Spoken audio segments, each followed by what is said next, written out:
2007 में एक ऐतिहासिक पल था जब बीएसपी नेता मायावती ने उत्तर प्रदेश के मुख्यमंत्री की कुर्सी पर अपने दम पर कब्जा किया। ये वही मायावती थी जिन्होंने भारतीय राजनीति में दलितों का झंडा बुलंद किया और सत्ता के सबसे बड़े मंच पर अपनी धाक जमाई। लेकिन ये सफर सिर्फ एक रात का नहीं था, इसके पीछे थी एक दूरदर्शी नेता की सोच और कड़ी मेहनत जिसका नाम था काशीराम। अब सवाल ये उठता है कि आजकल बीएसपी के अंदर क्या हो रहा है। दरअसल मायावती के पिछले एक साल के फैसले पार्टी में आंतरिक संघर्ष का कारण बने हैं।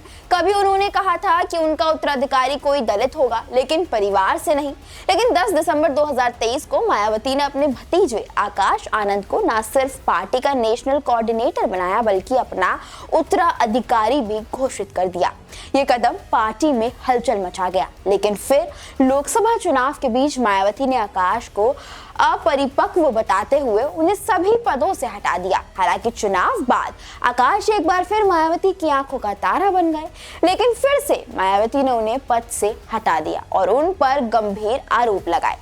अब 2027 में होने वाले उत्तर प्रदेश विधानसभा चुनाव को ध्यान में रखते हुए मायावती ने अपने भाई आनंद कुमार और वरिष्ठ नेता रामजी गौतम को पार्टी का नेशनल कोऑर्डिनेटर नियुक्त किया है और ये घोषणा की है कि वे अपनी जिंदगी में कोई उत्तराधिकारी नहीं बनाएंगी। जब आकाश आनंद को मायावती ने अपना उत्तराधिकारी घोषित किया था तो उनकी पहली परीक्षा लोकसभा चुनाव थी। बीएसपी इस चुनाव में कुछ खास नहीं कर पाई, लेकिन आकाश के भाषणों में जो जोश और आक्रामकता दिखी उसने सबका ध्यान खींचा। इस उठापटक के बीच जहां बीजेपी ने ज्यादा कुछ नहीं कहा, वहीं सपा और कांग्रेस ने मायावती पर तीखा हमला किया है। विपक्षी दल बीएसपी में परिवार में कलह की बात को लेकर तंज कस रहे हैं। इस पर बीएसपी के प्रदेश अध्यक्ष इन आरोपों को खारिज करते हैं। अब बीएसपी के पतन को अगर हम आंकड़ों के जरिए समझे तो ये तस्वीर और साफ हो जाती है। 2007 में बीएसपी ने 206 सीटों के साथ सत्ता में प्रवेश किया। 2012 में सत्ता तो गंवाई, लेकिन बीएसपी 80 सीटों के साथ दूसरे नंबर पर रही। 2014 के लोकसभा चुनाव में बीएसपी का खाता तक नहीं खुला। 2017 में विधायकों की संख्या सिर्फ 19 रह गई। 2019 में सपा से गठबंधन करने पर 10 सांसदों ने जीत दर्ज की। 2022 में विधानसभा में सिर्फ 1 सीट मिली। 2024 में अकेले चुनाव लड़ने पर बीएसपी फिर से खाता नहीं खोल पाई।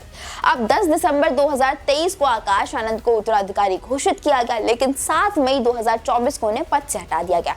फिर 23 जून 2024 को आकाश को फिर से मायावती ने आशीर्वाद दिया और अब 2 मार्च 2025 को वापस आकाश को मायावती ने जमीन पर ला दिया।